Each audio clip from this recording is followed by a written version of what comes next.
ఇది పోలీసుల దౌర్జన్యమా వైఎస్ఆర్ కాంగ్రెస్ పార్టీ చేతగానితనమా? ఇది కూటమి దౌర్జన్యమా లేక వైఎస్ఆర్ కాంగ్రెస్ పార్టీ చేతగానితనమా?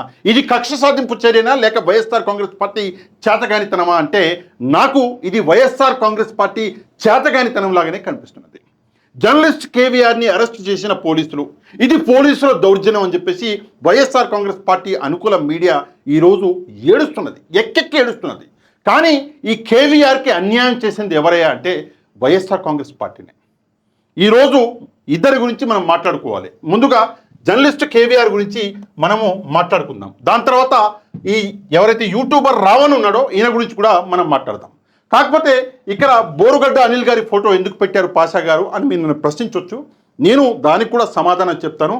ఎక్కడ కూడా స్కిప్ చేయకుండా దయచేసి ఈ వీడియోని చూసి ఈ వీడియోని లైక్ కూడా చేయండి. మీకు పార్టీల మీద ప్రేమ ఉండొచ్చు, వైఎస్ఆర్ కాంగ్రెస్ పార్టీ అంటే అభిమానం ఉండొచ్చు, తెలుగుదేశం పార్టీ అంటే అభిమానం ఉండొచ్చు, జనసేన పార్టీ అంటే అభిమానం ఉండొచ్చు, ఇక బీజేపీ కాంగ్రెస్ అన్న అభిమానం ఉండొచ్చు. అన్నీ తీసుకెళ్ళి తుంగభద్రలో కలిపేయండి.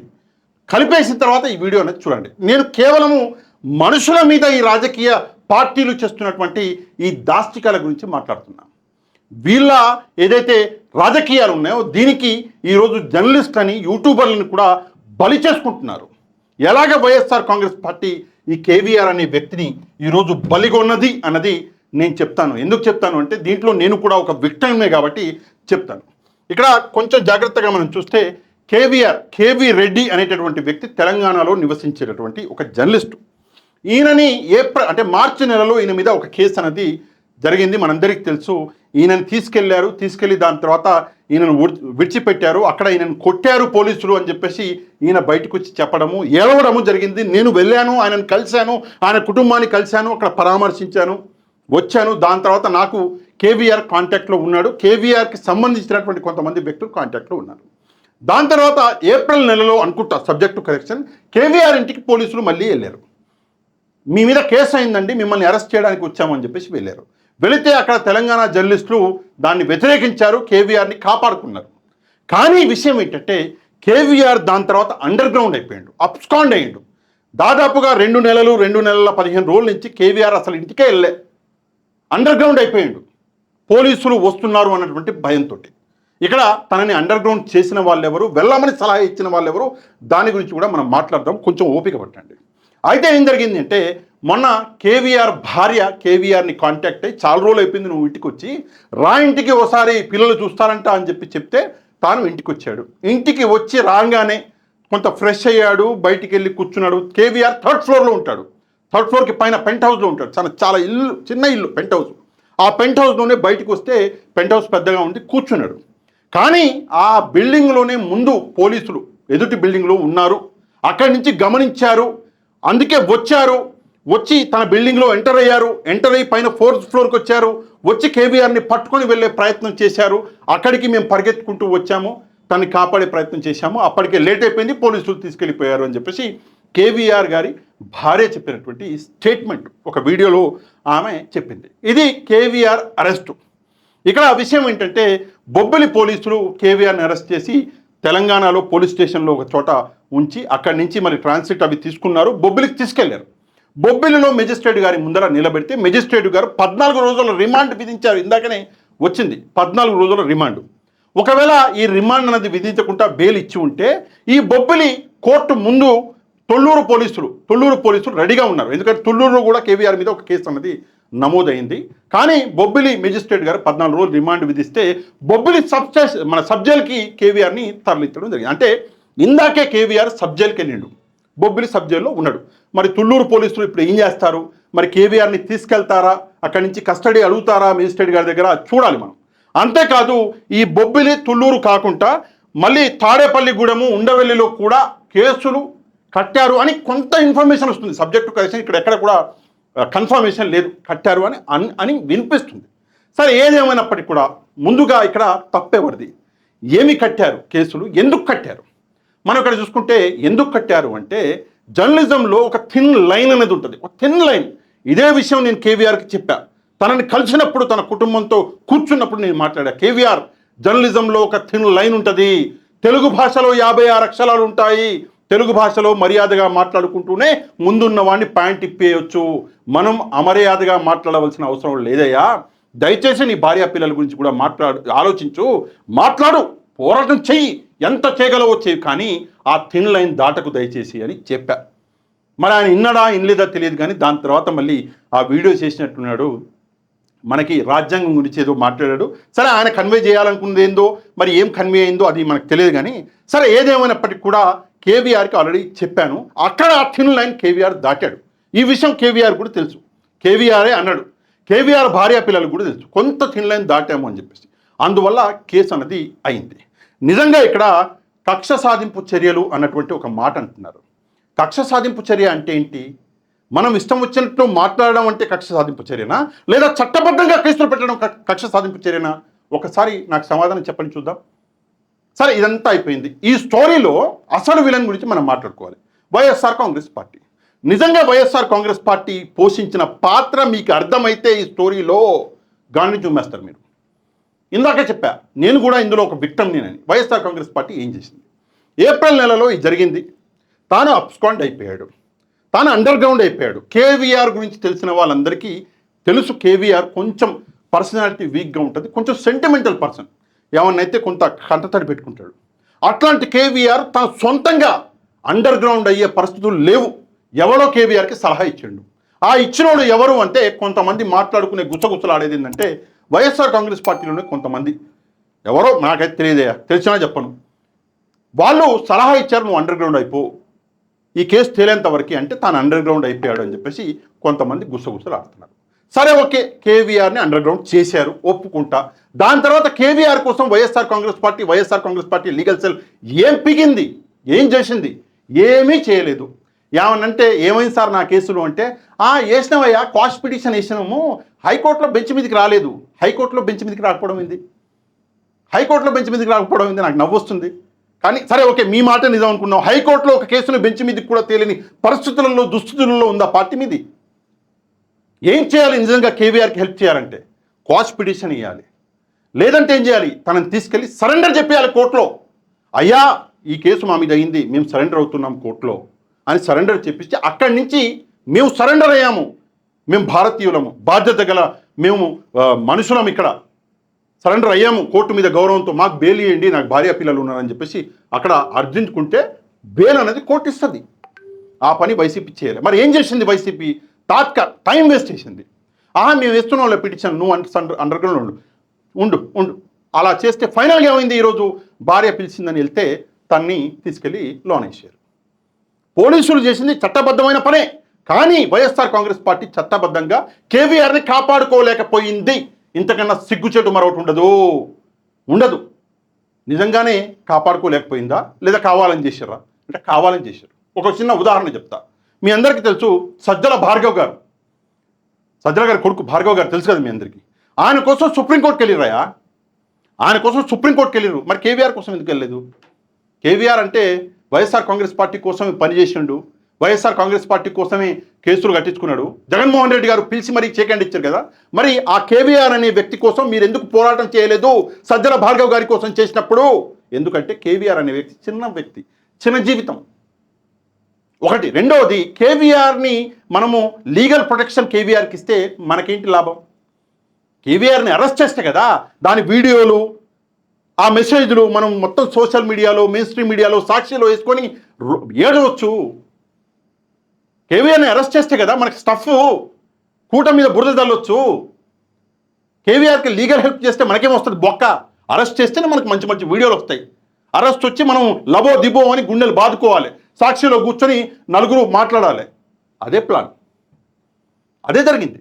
కేవీఆర్ని ఏం చేశారు అంటే, ఆ పులిని అది అంటారు కదా, పట్టుకోనికి మేకని బలిస్తారు, అది పెడతారు కదా బోన్లో, అట్లా వేశారు, ఒక ఎరేసారు కేవీఆర్. ఎరేస్తే కేవీఆర్ ఆ ఎర్రలో పడ్డటువంటి వ్యక్తి అయిపోయాడు. నిజంగా ఇంతకన్నా సిగ్గుచేటు ఇంకోటి ఉండదు. నెక్స్ట్ వచ్చేసి, సరే ఓకే, కేవీఆర్ది ఇది. కేవీఆర్ గారి భార్య విజయలక్ష్మి ఉంది, అమ్మాయి. ఆమె నిజంగా ఈరోజు బాధపడుతుంది. కేవీఆర్ పిల్లలు, చిన్నపిల్లలు బాధపడుతున్నారు. ఇంతకన్నా ఘోరం మరొకటి ఉంటుందా? కావాలి అంటే వైఎస్ఆర్ కాంగ్రెస్ పార్టీ కాపాడి ఉండవచ్చు. చిన్న విషయమయ్యా. సజ్జల భార్గవ్ గారిని కాపాడినప్పుడు మీరు కేవీఆర్ని కాపాడడం ఏముంది? బొక్క. అది పెద్ద విషయమా? కానీ కాపాడరు. ఎందుకంటే సింపతి కావాలి మనకి. కేవీఆర్ని అరెస్ట్ చేస్తే సింపతి వస్తుంది, కూటమి మీద ప్రజలకు కోపం వస్తుంది. అందులో భాగంగానే అరెస్ట్ చేశారు. సరే, ఇది ఇంతటితో ఓకే. కేవీఆర్ గురించి పక్కన పెడదాం. నెక్స్ట్ క్యాండిడేట్కి వద్దాం. ఈయన పేరు రామన్. ఈయన ఒక యూట్యూబర్. ఈయన యూట్యూబ్ ఛానల్ ఉంది. ఈయనని మీలో చాలామంది గుర్తుపట్టుంటారు. ఈయన పక్కన నేను ఎందుకు బోరుగడ్డ అనిల్ కుమార్ ఫోటో పెట్టినా, ముందు బోరుగడ్డ అనిల్ గురించి ఒక 2 ముక్కలు మాట్లాడతా. జనరల్గా రాజకీయాలలో రాణించాలి అని చాలామందికి ఉంటుంది. మీకు కూడా ఉండొచ్చు, రాజకీయాలు రానివ్వాలి, నేను రాణించాలి, నేను కూడా నాయకుడిని అవ్వాలి, నేను ఎమ్మెల్యే అవ్వాలి, నేను మినిస్టర్ని అవ్వాలి, నేను ముఖ్యమంత్రి, ప్రధానమంత్రి, మీకు కూడా ఉంటుంది. అట్లాంటి ఒక కోరికతోటి వచ్చినోడే ఈ బోరుగడ్డ అనిల్ కుమార్. కానీ రాజకీయాలలో రాణించాలంటే ఏం చేయాలి? కష్టపడాలి. కష్టపడి ప్రజల సమస్యల మీద పోరాటం చేయాలి. నాయకులు చేస్తున్నటువంటి అన్యాయాన్ని ప్రజల దాకా తీసుకెళ్ళాలి. ఇదో పెద్ద టైం టేకింగ్ ప్రాసెస్. సంవత్సరాల కొద్ది కష్టపడాలి. అంత సమయం మనకుందా? అంత ఓపిక ఉందా? లేదు. ఏం చేయాలి? తిట్టేయాలి. తిట్టంగానే ఏం చేస్తారు? కొన్ని పిచ్చ ఛానళ్ళు ఉంటాయి, యూట్యూబ్ ఛానళ్ళు. అందరూ మైక్ పట్టుకుని వస్తారు. సార్ నా మైక్, నా ఛానల్ కూడా తిట్టండి సార్, 4 తిట్లు మేము కూడా వైరల్ అవుతాం అనగానే ఇంకా రెచ్చిపోయిండు. నాయకుల కుటుంబాలు, నాయకుల భార్యలు, నాయకుల పిల్లలు, చిన్నపిల్లలు, ఆడబిడ్డలు అని చూడకుండా ఎంత నోటికొస్తే అంత వాగిండు. ఏమైంది? ఫైనల్గా సడుగులు జారేసినాయి. ఈరోజు నేను చెప్పలే, ఇది మళ్ళీ ఆయన మీద గౌరవం ఈరోజు కూడా ఉంది నాకు. నేను చెప్పలే, ఆయనే చెప్పిండు. బయటికి వచ్చి కొన్ని ఛానళ్ళకి ఆయనే చెప్పిండు ఎట్లా పంగల్ జాపిర్రు, ఎట్లా ఈరోజు నడవలేకపోతున్నాడు, మొత్తం ఆయనే ఈరోజు చెప్పాడు. అంటే రాజకీయాలలో షార్ట్కట్గా నలుగురిని తిట్టేస్తే మనం ముందుకెళ్ళిపోతాం. పెద్ద నాయకుడిని పట్టుకోవాలి, ఆ నాయకుడిని తిట్టేయాలి, ఆ నాయకుడి భార్య పిల్లల్ని తిట్టేస్తే మనం తొందరగా రాజకీయాల్లో ఎదిగేస్తామని చెప్పేసి ఒక ప్లాన్ చేసుకున్నాడు. ఆ ప్లాన్ అనేది అడ్డం తిరిగింది. ఇప్పుడు ఈ రామన్ అనే వ్యక్తి కూడా అదే చేస్తున్నాడు. ఈ రామన్ ఎవడు? ఇతను కూడా అదే చేస్తున్నాడు. ఈ వ్యక్తి వీడియోలు చాలామంది చూస్తారు. నాకు అర్థం కాదు, ఈ వీడియోలలో డేటా ఉండదు. ఒక విజయ్ కేసరి అని ఒక యూట్యూబర్ ఉన్నారు, మీ అందరికీ తెలుసు. విజయ్ కేసరి మాట్లాడితే డేటాతో మాట్లాడతాడు. ఎప్పుడు వేగ్గా మాట్లాడాడు, డేటా ఉంటుంది. ఇతని వీడియోలలో డేటా ఉండదు, సబ్జెక్ట్ ఉండదు. ఏముంటుంది? నా డాషుల్లార్ అంటాడు. అరే ఏంటిది? మళ్ళీ ఆ పిచ్చోళ్ళు కొంతమంది అది చూస్తారు కూడా. అండ్ మనోడు మొన్న ఏం చేసిండు? సరే, ముందుగా ఇతను కూడా బోరుగడ్డ అనిల్ లాగానే రాజకీయాలలో ఎదగాలి, నేను ఎమ్మెల్యే అయిపోవాలి అని చెప్పి ఒక ఆలోచన. ఎమ్మెల్యే అవ్వాలంటే ఏం చేయాలి? రాజకీయాలలో రావాలంటే ఏంటి? సేమ్ బోరుగడ్డ అనిల్ లాగా తిట్టడం మొదలుపెట్టిండు. ఎంత నోటికొస్తే అంత అనేయడం. ముందు ఒక నాయకుడిని సెలెక్ట్ చేసుకోవాలి. పవన్ కళ్యాణ్ 4 మాటలు అంటే నేను హైలైట్ అయిపోతా. పవన్ కళ్యాణ్ సెలెక్ట్ చేసుకున్నాడు, పవన్ కళ్యాణ్ తిట్టడం మొదలుపెట్టిండు. పవన్ కళ్యాణ్ గురించి నోటికి వచ్చినట్టు వాగడం మొదలుపెట్టిండు. మొన్న ఏం జరిగింది? దళిత క్రైస్తవ మహాసభ అని చెప్పేసి ఒక సభ జరిగింది. అందులో జాడా శ్రవణ్ కుమార్ గారు ఆయన వచ్చారు. ఆయన కూడా ఒక రిటైర్డ్ జడ్జి అయి ఉండి ఎక్కడో ఒక చోట ఆయన మనసులో కూడా ఉంది, నేను ఒక లైన్ దాటిన, నేను సంస్కారం ఉన్న వ్యక్తిని, నేను ఇట్లా మాట్లాడినయింది అని ఆయన కూడా ఆలోచించే ఉంటాడు. జాడా శ్రవణ్ కుమార్ గారు మాట్లాడిన తర్వాత ఈయన మాట్లాడిండు రావణ్ అనేటుడు. ముందుగా ఆ సభకి ఈ వ్యక్తి వచ్చిన పద్ధతి చూస్తే, ఒక కారు, ఆ కారుకి నల్ల అద్దాలు, దాని కారు బయట బౌన్సర్లు ఎక్కిరు. జగన్మోహన్ రెడ్డి గారి కారుకి ఎక్కుతారు కదా, చంద్రబాబు నాయుడు గారి కారుకి, అట్లా బౌన్సర్లు. మనోడు ఎంట్రీ, హీరో ఎంట్రీ. నాకు అంతా చూస్తే అనిపించింది, ఇవిడమ్మ ఏంది జీవితం? మనోడు ఒక యూట్యూబరు, ఏంది ఇది అంటే ఏంటంటే మార్కెటింగ్. అండ్ సభలో కూర్చున్నాక జనరల్గా మనం కూర్చుంటే మర్యాద లేదు, కాలు చాపేసి ఇట్లా ఏదో సినిమా హీరో కొడుతున్నాడు. సరే, అంత అయిపోయింది. సభలో మాట్లాడిండు. ఆ మాటలు ఎలా ఉన్నాయంటే, నిజంగా ఈ రావణ్ అనేవాడి ఈ వ్యక్తి ఎవరైతే ఉన్నారో, ఈయన తండ్రి గారికి ఒకవేళ ఆ వీడియో చూపించినా ఆయన కూడా గాండ్రించి చుమ్మేస్తాడు. అట్లా మాట్లాడిండు. మాట్లాడంగానే ఏమైంది? ఈయన మీద కేసు అయింది పిఠాపురంలో కేసు అయింది. కేసు అయితే ఏంటి? ఈయనను పట్టుకపోయారు. ఎక్కడో హైదరాబాద్లో ఉన్నాడేమో, పట్టుకపోయారు పిఠాపురం పోలీసులు. పట్టుకపోయారు, ఆయనకి బెయిల్ కూడా వచ్చింది. కానీ విషయం ఏంటంటే, బెయిల్ రాగానే ఏమైంది? సర్పవరం పోలీసులు, అంటే పిఠాపురంలో బెయిల్ రాగానే సర్పవరం పోలీసు మళ్ళీ ఇంకో కేసు మీద ఎత్తుకపోయారు. ఫైనల్గా ఏంటంటే, ఒక్క క్లాజు, ఒక్క సెక్షన్ కొంత అటు ఇటుగా ఉండి, ఒకవేళ నిజంగా ఇతన్ని రిమాండ్ విధిస్తే, కస్టడీ పోలీసులకి దొరికితే 3 రోజుల్లో పంగల్ జాపేస్తారు పోలీసులు. తనకు కూడా ఈరోజు బోరుగడ్డ అనిల్ కుమార్ గారికి ఎంతైతే పరిస్థితులు ఉన్నాయో, ఏ పరిస్థితుల్లో ఉన్నాడో తను కూడా వచ్చేస్తాడు అదే పరిస్థితులకి. ఆ విషయం తనకు అర్థం కావట్లా. రాజకీయాలలో కష్టపడాలి, ప్రజల కోసం పోరాటం చేయాలి. సమయం పడుతుంది. నువ్వు ముసలోడే అవుతావు. ఎందుకు ముఖ్యమంత్రులు ఈరోజు ముసలోళ్ళందరూ ముఖ్యమంత్రులు అవుతున్నారు? వాళ్ళు జీవితాంతం కష్టపడ్డారు. జీవితాంతం కష్టపడితే కేసీఆర్ ముఖ్యమంత్రి అయిండయా. రాజశేఖర రెడ్డి గారు జీవితాంతం కష్టపడ్డాడు. నువ్వేదో ఈరోజు రాజకీయాలలో పరిగెత్తిపోతా అంటే నిజంగా నవ్వుతారు. సోషల్ మీడియాలో ఈరోజు జరుగుతుంది అదే. సోషల్ మీడియాలో మంచి చెప్పి నేను మహాభారతం నీకు చెప్తాను, నేను భగవద్గీత నీకు ఎక్స్ప్లెయిన్ చేస్తాను, నేను ఖురాన్ చెప్తాను, నేను బైబుల్ చెప్తాను అంటే ఎవరు చూడడు. ఇట్లా నా డాష్గా అంటే అందరు చూస్తారు. ఇది ఒక షార్ట్కట్ లాగా అయిపోయింది. చాలా ఈజీ, తిడితే సోషల్ మీడియాలో వైరల్ అయిపోతారు అని చెప్పేసి కొంతమంది ఏమీ అంటే పనిలేని వాళ్ళు కొంతమంది సోషల్ మీడియాలో వచ్చి తిట్టడం మొదలుపెట్టారు. మరి అలా జరిగితే చివరికి సమాజం ఎటుపోవాలి? చివరికి సమాజం ఎటుపోవాలి అంటే తిట్లు బాగా వచ్చిన ప్రతి ఒక్కరి నాయకుడు అయిపోవాలి, అంతే కదా. దీన్ని ఆపడం ఎట్లా? చాలా మంచి విషయం ఏంటంటే ఇప్పటికి కానీ ప్రభుత్వం దీని మీద ఒక యాక్షన్ తీసుకున్నది. సరే, నేను ఎవరినో పొగుడుతున్నా అనుకోకండి, మంచి పని కాబట్టి చెప్తున్నా. ఎవరైనా చెప్తా, ఎవరైతే నాకేంది చెప్పలేదా జగన్మోహన్ రెడ్డి గారు చేసిన మంచి పనులు, సంవత్సరాల కొద్దీ డప్పు కొట్టిన నేనే. వినండి, పవన్ కళ్యాణ్ గారు దీని మీద ఒక యాక్షన్ తీసుకున్నారు. Information Technology Act sections 66C and 66D, fake accounts, identity theft, online impersonation. Information Technology Act section 67, obscene లేదా అసభ్యకరమైన ఎలక్ట్రానిక్ కంటెంట్. అవసరమైతే information technology act section 69A ప్రకారం చట్టవిరుద్ధమైన ఆన్లైన్ కంటెంట్ పై కూడా చర్యలు తీసుకునే అవకాశం ఉంది. ఈ వ్యవస్థని మరింత బలోపేతం చేయడానికి ప్రత్యేక టాస్క్ ఫోర్స్ ని ఏర్పాటు చేస్తున్నాం. సైబర్ క్రైమ్ పోలీస్ మరియు ఇతర లా ఎన్ఫోర్స్మెంట్ ఏజెన్సీస్ తో కలిసి పనిచేస్తూ సోషల్ మీడియాలో జరిగే నేరాలపై చాలా వేగంగా చర్యలు తీసుకుంటాం. ఇప్పుడు వినండి, ప్రతి పౌరుడికి నేను విజ్ఞప్తి చేస్తున్నాను, ఫేక్ అకౌంట్స్, డెత్ థ్రెట్స్, మహిళలపై అసభ్యకర పోస్టులు, మతాలను అవమానించే పోస్టులు, ఆర్గనైజ్డ్ మిస్ఇన్ఫర్మేషన్ లేదా చట్ట విరుద్ధమైన కంటెంట్ కనిపిస్తే దయచేసి దాన్ని ఫార్వర్డ్ చేయకండి, ప్రమోట్ చేయకండి. దానికి సంబంధించిన screen shot, URL, date, time వంటి ఆధారాలను భద్రపరిచి అధికారులకు ఇవ్వండి. మీ సహకారం వల్ల ఎన్నో నేరాలను అరికట్టవచ్చు.